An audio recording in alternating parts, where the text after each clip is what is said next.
आज हम जानेंगे क्लीनिंग से जुड़ी ऐसी खास टिप्स जो आज से पहले आपने नहीं देखी होगी और ये टिप्स आपकी लाइफ को बहुत ही आसान बना देगी।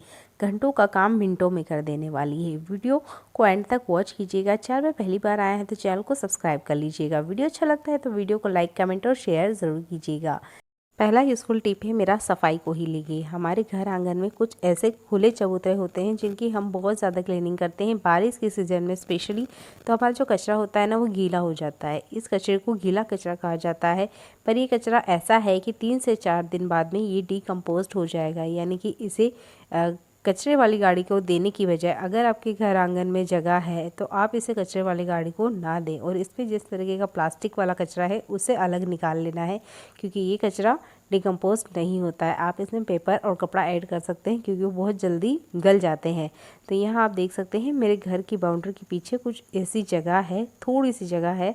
तो यहाँ पर जितना पत्ती वाला कचरा होता है जो स्पेशली बारिश के सीज़न में निकलता है ना गीला हो जाने की वजह से, तो इसे आप कचरे वाली गाड़ी को ना देते हुए कुछ इस तरीके से इकट्ठा कर सकते हैं। ये बहुत जल्दी सड़ जाता है, गल जाता है। तो आप कचरे वाली गाड़ी को ना देते हुए इस तरीके से घर पे ही इसे खाद के रूप में बना सकते हैं। अगला यूज़फुल हैक है, हम कितना भी किचन में ध्यान रखें पर गलती से ही सही पर ऐसा हो जाता है, दूध उफन के नीचे आ जाता है। ये गैस स्टोव के ऊपर रहे तो ज़्यादा क्लीनिंग में दिक्कत नहीं आएगी। दिक्कत तब आती है जब यही दूध पूरा गैस स्टैंड पर फैल जाए। तो इसके लिए मैं छोटा सा ट्रिक आपको बताऊंगी। इसके बाद में आपका जो दूध है वो गैस स्टैंड में नहीं फैलने वाला है। तो जब भी आप दूध बॉईल करें, जल्दी में हो ना जल्दी में हो, कभी भी इस तरीके का ना प्लेट ज़रूर नीचे रख दीजिएगा। इससे क्या होगा, गलती से ही सही अगर हमारी नज़र चूक जाती है तो जितना दूध गिरता है वो इस तरीके से थाली में आ जाएगा। मैं बंद करने ही जा रही थी तब तक भी दूध उफन चुका था और जितना दूध था जो गैस स्टैंड से नीचे आने वाला था वो नीचे आने की वजह इस तरीके से थाल में रह गया है। और इस दूध का आप यूज़ कर सकते हैं चाय बनाने में। ये दूध कहीं से ख़राब नहीं हुआ है, बर्नर से टच नहीं हुआ है, पर साइड से निकल के ये नीचे आया है।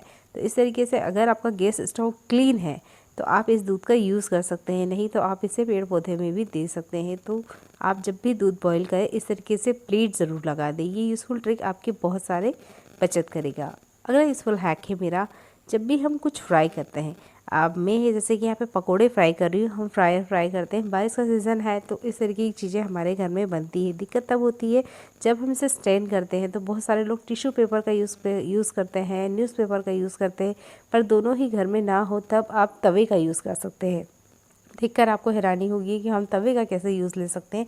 तो देखिए यहाँ पर पकोड़े पक गए हैं। इसके बाद में जो पकोड़े हैं ना हम इसे तवे में डालने वाले हैं। अब तवे का यूज़ अभी मैं रोटी बनाने के लिए करने वाली हूँ, इसलिए मैंने इसे तवे में डाल दिया है। अगर आप आटा लगाने वाले हैं तो आटा जिस बर्तन में आप लगा रहे हैं उस बर्तन में आप इन पकौड़ों को रखिएगा। इसमें जितना भी तेल है वो स्टैंड होके इस तवे में आ जाने वाला है।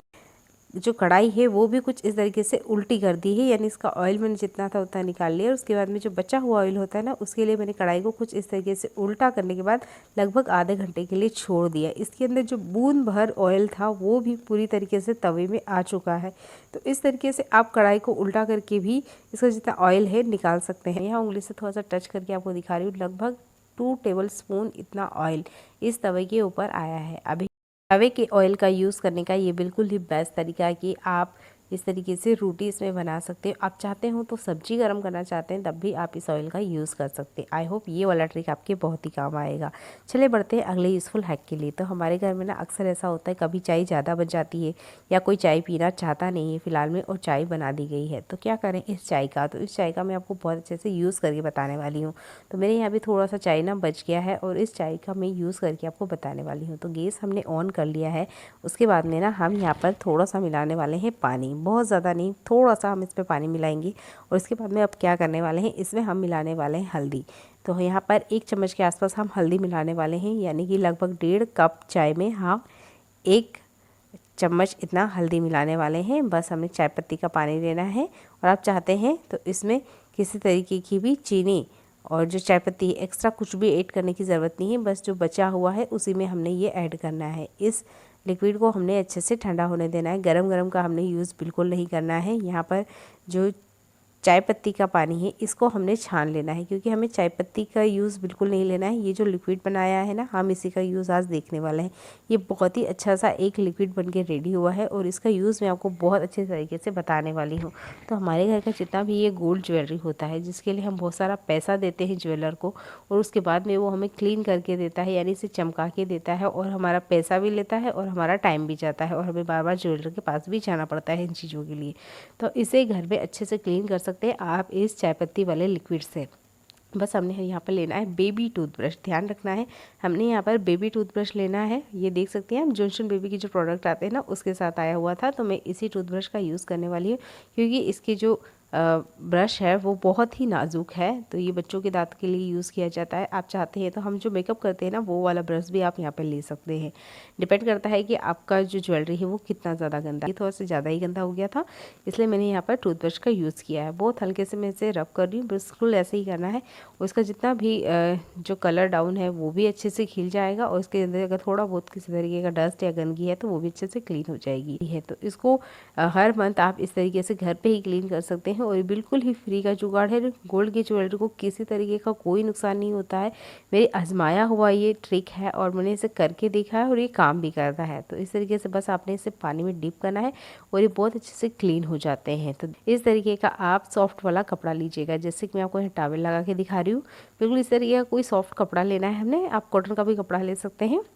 उसके बाद में इसका जितना पानी है ये हमने सुखाना है, क्योंकि पानी गोल्ड के साथ अच्छा काम नहीं करता है, यानी हमारी गोल्ड की ज्वेलरी का कलर डाउन करता है। तो इसका पानी जो है ना, बहुत अच्छे से हमने इस तरीके से सुखा लेना है।